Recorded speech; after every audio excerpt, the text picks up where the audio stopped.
Good afternoon to everyone and welcome here to another Halloween season. My name is Choogie Kingfisher. I am a 2019 National Treasure for Storytelling. And they've asked me to come back out yet again. This will be my third year for another scary story, so it's my pleasure. And I want to thank everyone for watching my story, or watching my stories, I should say. And if you haven't seen my previous two, go back and check them out. Even I like to giggle about them as I listen to them.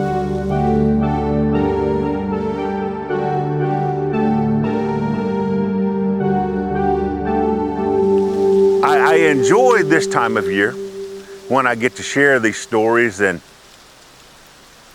as I sit back and I reminisce about many of the stories that my dad told me. And he shared this one with me. And again, I don't disclose locations just because of respect for the places that are still there. But when my dad came back from Vietnam, he picked up a habit that many picked up during that time. And he wanted to go to town to partake in that habit. My grandpa refused to let him drive the truck, and so Dad, he said, he took off walking. As he took off walking, he passed this old cemetery. Now that cemetery had been there for years, even before statehood. And many eerie tales had been told of that cemetery, but as Dad passed in the daytime, he just kind of shook it off and kept going.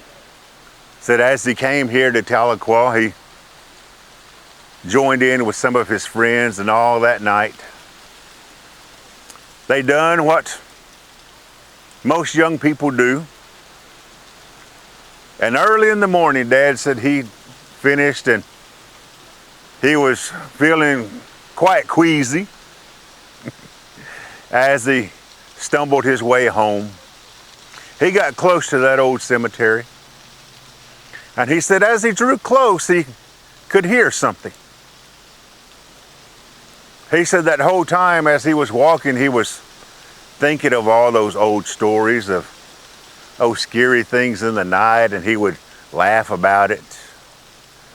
But as he drew close to that cemetery, he said something just didn't seem quite right.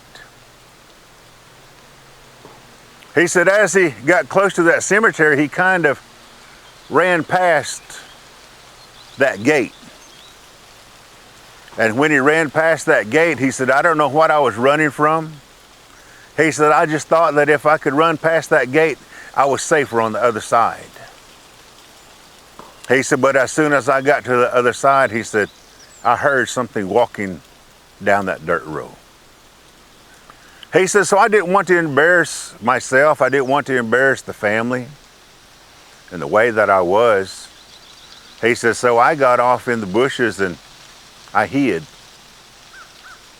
He said, I waited, and I seemed like I waited a long time, he said.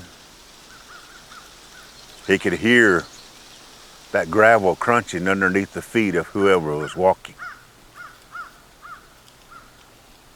He said he waited almost with anticipation and part fear of not knowing what exactly it was that was coming. But as he strained his eyes, he could see walking down the middle of the road was a casket. He said that casket was bobbling back and forth as if it was walking. He said in the steps that you could hear, it was as if it had feet. He said I strained to see, and I could see no feet, could see no shoes. I could just see the casket walking down the road. He said I sat there stiff with fear, watching in disbelief as this casket was walking down the road. He said I watched as it came to the gate of the cemetery, and it walked into the cemetery. He said, I was so frozen with fear that I just couldn't take my eyes off of it. And I watched as that casket walked to the very back of this cemetery. He said, I didn't notice it before.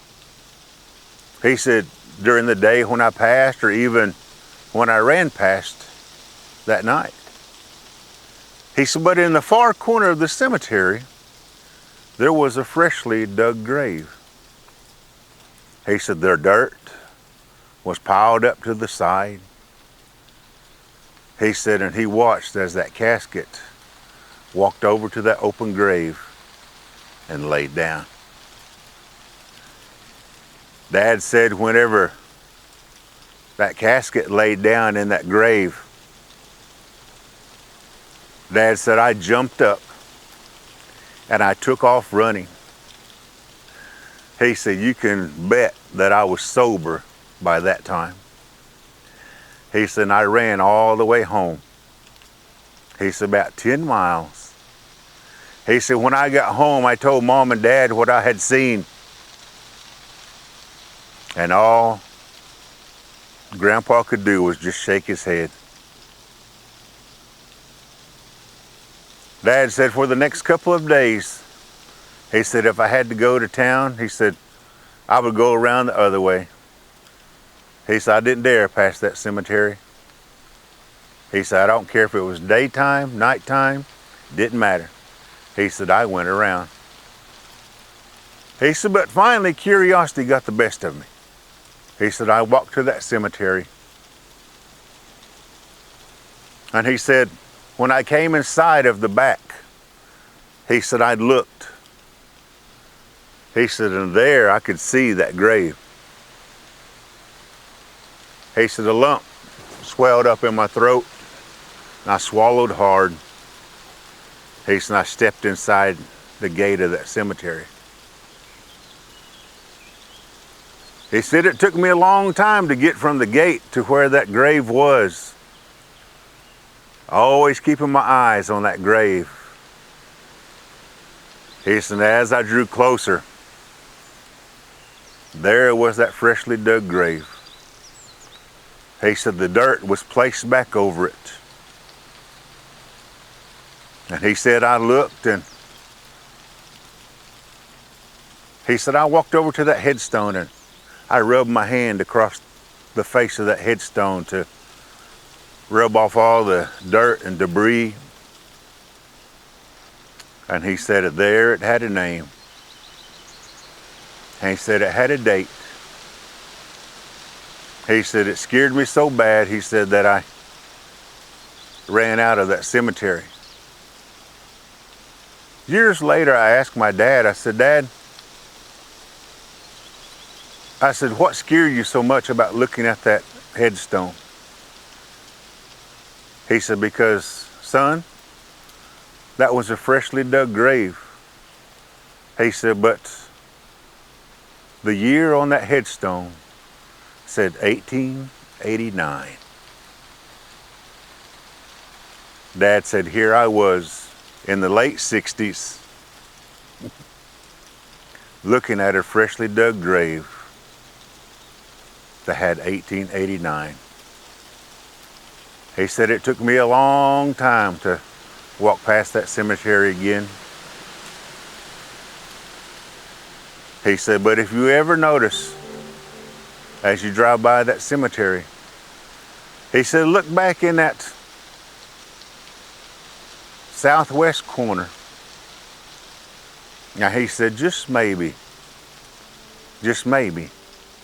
you'll see that freshly dug grave too. Habit that every time I drive by that cemetery, I glance over just to see if I can see that freshly dug grave. In my 53 years, I've yet to see it.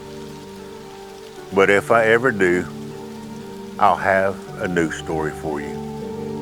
Well done.